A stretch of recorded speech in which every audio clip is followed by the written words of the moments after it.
সম্প্রতি খুলনার ডুমুরিয়ায় পানি উন্নয়ন বোর্ডের জমি দখলকারীদের বিরুদ্ধে প্রতিবেদন প্রচার করে আনন্দ টিভি। এরপর থেকেই শুরু হয়েছে অবৈধ স্থাপনা উচ্ছেদ অভিযান।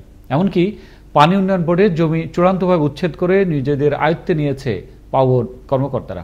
তবে এ পর্যায়ে আর বাধা হয়ে দাঁড়ায়নি অভিযুক্ত UP chairman Gazi Humayun Kabir blue ও তার দলবল।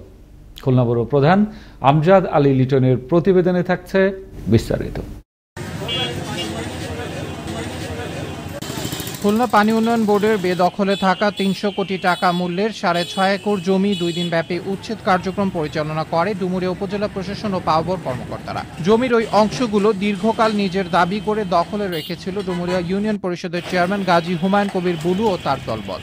ওই চেয়ারম্যান নির্মাণ করেছিলেন পাকা স্থাপনা, ছিল মাছের আড়ত ও কাঁচা বাজার। প্রশাসন ও স্থানীয়দের অভিযোগের ভিত্তিতে গেল বৃহস্পতিবার আনন্দ টিভিতে প্রতিবেদন প্রচার হলে দ্রুত স্থাপনা ভেঙে উচ্ছেদ কার্যক্রম শুরু করেন ডুমুরিয়া উপজেলা প্রশাসন ও পাওয়ার কর্মকর্তারা। এদিকে উচ্ছেদ শেষে আনন্দ টিভিকে দেয়া এক সাক্ষাৎকারে পাওয়ার কর্মকর্তা জানালেন, এখানে যে চেয়ারম্যান আছেন উনি মূলত ম্যাক্সিমাম জায়গা দখল করছেন।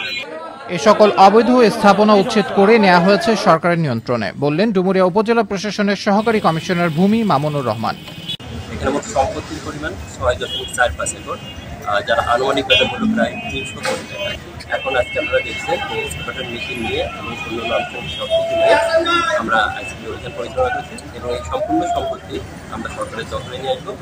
এভাবেই সকল অবৈধ স্থাপনা উচ্ছেদ করে জনকল্যাণে তা ব্যবহারের সুযোগ করে দিবে সরকার, আর অবৈধ দখলদারদের আনা হবে আইনের আওতায়। সরকারের প্রতি এমনটাই আস্থা খুলনা সহ পুরো দেশবাসীর।